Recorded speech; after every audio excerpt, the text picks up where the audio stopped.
자, 윤석열 전 대통령의 그 내란 혐의에 대해서 좀 살펴보겠습니다.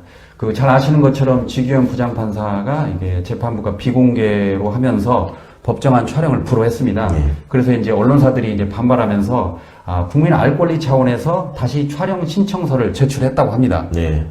어떻게 지규현 판사가 좀 받아줄까요? 지금 여론이 좀 좋지 않으니까 고민할 것 같은데. 받을 것 같아요. 그간에 워낙 이상한 짓을 많이 해가지고 본인이 어떻게 지금 어떤 사람으로 평가받고 있는지를 스스로 너무 잘 알고 있거든요. 그리고 판사들이 개인 또 개별적인 존재로서 가장 두려워하는 게 본인이 나쁜 사람이고 형편없는 사람이라고 욕먹는 거예요. 왜냐하면 판사들의 어떤 행적이 그 대중들의 눈에 띄어가지고 평가를 받는 일이 그렇게 흔히 있는 일이 아니잖아요. 그래서 그런 거에 노출돼가지고 그 어떤 평가를 받게 되는 걸 굉장히 두려워하고 그게 또 나쁜 쪽으로 형성이 되면 더더욱 스트레스를 받거든요. 근데 지금까지는 좀 소영웅주의에 빠져가지고 이상한 짓을 하고 있었다라는 게 중평인데 무엇보다도 사법부 내에서 지규현 판사의 태도를 지금 이해하지 못해요. 대부분의 사람들이 왜 그런 결정을 했으며 왜 회피도 하지 않고 재판 진행을 하는 과정에서도 왜 불필요한 오해를 그렇게 자꾸 사느냐 이런 얘기들이 계속 거기서 여론화돼서 들리고 있을 거기 때문에 본인도 이런 상황에서 가장 안전한 방법은 예전 사람들이 했던 대로 가는 거예요. 그러면은 특별히 욕먹을 일도 줄어들고 핑계댈 것도 많아지잖아요. 근데 앞선 대통령의 재판 과정에서 다 선례가 있었으니까 그대로만 하면 되는 건데 굳이 그거를 거슬러 가지고 오기를 부리면서 더 이상 욕먹을 그럴 정도의 용기나 배짱은 없는 사람 같습니다. 그런 측면에서 지난번에 말씀하신 것처럼 판사들의 그 특징이 있는 것 같아요. 네. 그때 헌법재판소도 의원이 말씀하시기를 판사들이 이제 개인적으로 욕먹는 걸 싫어한다. 그렇죠. 그래서 이제 김복형, 조한창, 네. 그 다음에 정영식이 절대 엇나가지 않을 것이다. 엇나가는데 그대로 예측이 맞았거든요. 예. 그러면 이번에도 아무래도 지구현 부장판사도 나름 고민을 많이 할 것 같습니다. 그럼요. 나름 나중에 살아야 할 날도 많고 변호사에서 돈 벌고 싶은 욕심도 있을 텐데 지금 이 상태로 이 사람 변호사도 못해요. 개명을 하든지 어디 외국 가서 살아야지. 그러니까 본인이 자기 처지를 너무 잘 인식하고 있을 거예요. 잘 아시는 것처럼 윤석열 대통령을 제외한 전직 대통령은 포토란에 이미 섰습니다. 그래서 이제 국민 알 권리 차원에서 이번에 언론사들이 다시 촬영 신청서를 냈다고 하니까 자, 이번에 지규현 부장판사가 어떻게 나올지 국민들이 지켜볼 것 같습니다. 그 유시민 작가가 조금 이렇게 재밌는 이야기를 했습니다. 유시민 작가 뭐라고 그랬냐면, 본인은 시민으로 살 수 있는 일을 하려고 한다. 그러면서 헌법이 준 표현의 자유를 활용해서 앞으로 기회가 생길 때마다 판사 지규현의 행위를 비판하겠다라고 예고를 했습니다. 그러면서 또 뭐라고 그랬냐면, 지규현은 공무원이다. 그리고 유시민은 납세자다. 그래서 유시민은 납세자로서 국민의 알 권리를 무시하는 집판사를 징계하고 싶다라고 말을 했습니다. 뭐 이렇게 해도 뭐 큰 문제는 없는 거죠? 당연하죠. 국민의 권리이고. 그다음에 이제 이 판사 출신의 법률가들을 오늘 제가 그 결혼식장에서 많이 만났는데 이 지규현 판사의 그 희한한 계산에 따른 이 윤석열 탈옥 사태에 대해서 그게 이제 법원에 대한 신뢰를 완전히 무너뜨렸다. 사법부에 대한 신뢰가 무너졌다. 망가졌다.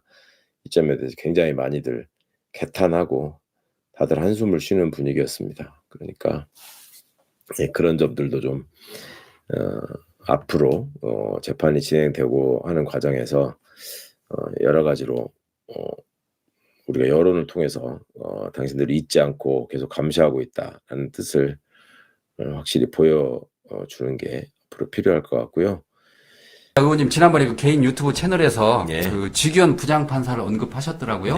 주위 사람들이 이제 지규현 부장판사에 대해서 뭐라고 한 걸 말씀하셨는데 꽤 많이 봤어요, 사람들이. 그래요? 보니까 어떻게 말씀하셨나요? 지규현 부장은 저 개인적으로는 모르는 사람이에요. 그러니까 이제 그 법대 후배긴 하지만 학교 다니면서 한 번도 마주친 적도 없고, 근데 예를 들어 대학 동기들, 고등학교 동창들, 그다음에 사법연수원 동기들 이런 사람들이 상당히 제가 아는 사람들이 있더라고요. 그리고 그걸 제가 뒤늦게 알게 되고 그 친구들이 또 지규현을 잘 안다고 연락을 해와서 이게 지금 지규현의 심리 상태는 어떻고 앞으로 지금 어쩌려고 이러는 건지 그 저도 개인적으로 궁금해서 이래저래 물어봤는데 일단 법원 내에서는 굉장히 차가운 시선으로 지규현을 보고 있고 판사들이 지규현 때문에 우리 망했다 이런 분위기가 있는 것 같고 다음에 지규현과 가까운 친구들의 입장에서도 아니 제가 왜 저랬지? 이건 우리가 봐도 명백히 불법인데 그 법조인들이 꽤 있어요. 지규현. 김종환 변호사.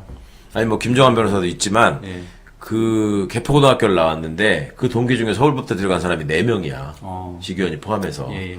그러니까 그 외에도 또 김종환 변호사는 연대 출신인데 거기도 있고 하니까 그런 분들도 다 이 사안을 또 친구가 맡고 했으니까 더 관심 있게 봤을 거 아니에요. 예. 그러니까 이 결론을 보고 너무나 다 깜짝 놀란 거예요. 예. 이거 왜 이랬을까? 그래 놓고 결국은 이제 검찰 핑계를 대는 건데 사실은 그게 판사로서는 굉장히 좀 비겁한 태도죠. 자기가 자기 선에서 판단을 하고 했어야지 이거는 상급심 핑계대고 검사 핑계대고 이런 꼴이 됐거든요. 근데 지규현 판사가 그동안에 판사로서 쌓아온 커리어에 비춰보면 법원 내부에서 나름 능력을 인정받은 면이 있었더라고요. 대법원 재판연구관도 2번이나 했고 그리고 어떤 대인관계나 이런 거에서도 되게 쾌활하고 명랑하게 이렇게 생활을 해왔었대요. 그래서 일반적으로 그 MBTI에 뭡니까? I가 내향형이라고 그러나요? 그러니까 이가 외향이고 I가 내성적이죠. 그쵸. 내성적이죠. 그러니까 이 사람은 확실한 이해에 해당 판사 중에 드문 확실한 이해에 해당되는 사람이었는데 이번에 이런 일을 저지르고 나서 본인이 굉장히 힘들어하는 것 같고 그래서 친구들이 연락하기에도 좀 그렇더라. 그리고 지가 알아서 할 텐데 이제 친구들의 공통된 어떤 생각이나 판단은 뭐냐면 지규현이가 어떤 내란 세력과 합심해가지고 또 모종의 지시를 받고 아니면 어떤 약점이 잡혀서 윤석열이를 맘먹고 풀어주고 저 재판도 망가뜨리려고 지금 움직이고 있다. 이런 걱정하시는 분들이 있잖아요. 예. 워낙 황당한 일을 봤으니까. 근데 그 정도는 아니다. 예.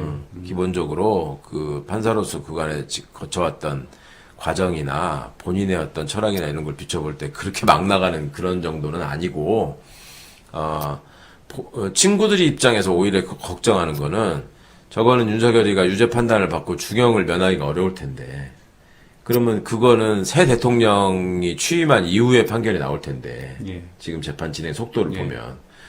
그러면 그때 가서 저 정권 바뀌기 전에는 저쪽 눈치 보면서 윤석열이 풀어주고 바뀌고 나니까 또 이쪽 눈치 보고서 중형을 선고하는구나. 예. 그러면 이게 형편없는 사람이 될 수 있잖아요, 진짜. 그렇죠. 예.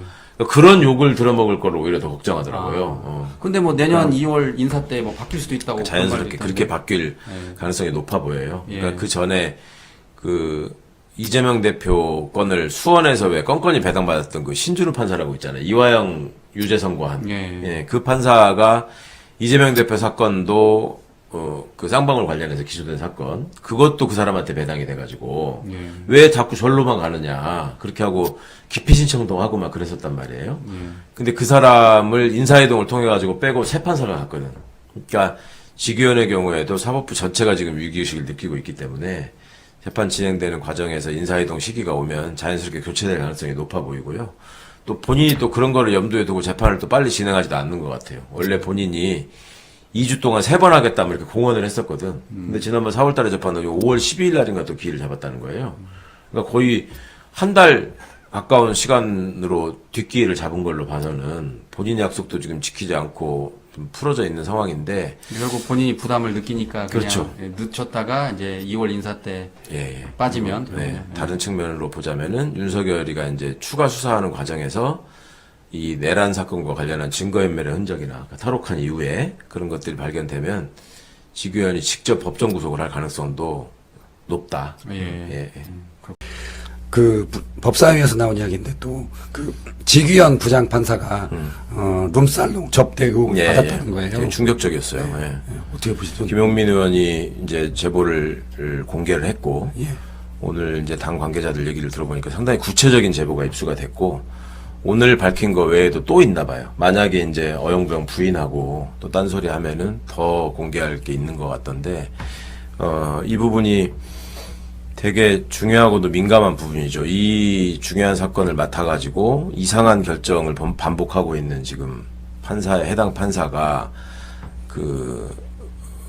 접대를 받았다는 의혹이 있다라고 하는 거는 특히 또 뭐 특정 룸살롱 이런 얘기까지 나왔잖아요. 근데 그 술집이 웬만큼 단골이 아니면 그 사람 신원이 누군지 뭐 직업이 뭔지 이런 거 알기 어렵습니다. 그렇잖아요. 어쩌다 한 번 간 사람은 어떻게 알아요? 매번 갔을 가능성이 높거나 아니면은 함께 간 사람이 그 술값을 지불하면서 내가 어떤 분을 지금 모시고 왔다. 잘 모셔야 된다. 뭐 이런 얘기를 했으니까 알았을 거 아닙니까? 그러니까 이게 진짜 심각한 거죠. 그러니까 김용민 의원은 아까 질의 과정에서 최소한으로 청탁금지법 위반에는 무조건 걸리는 것 같다. 뭐 술값이 뭐 몇백만 원 나오는 데니까 이렇게 얘기를 하던데 근본적으로 이거는 뇌물수수의 여부를 판단해야 될 사안이고 아마 시민단체가 고발을 하는 것 같던데 이건 수사를 받아야 되고 본인 입장에서도 명확하게 해명이 되지 않으면 더 이상 판사 생활을 하면 안 되는 그런 사안인 것 같습니다. 예.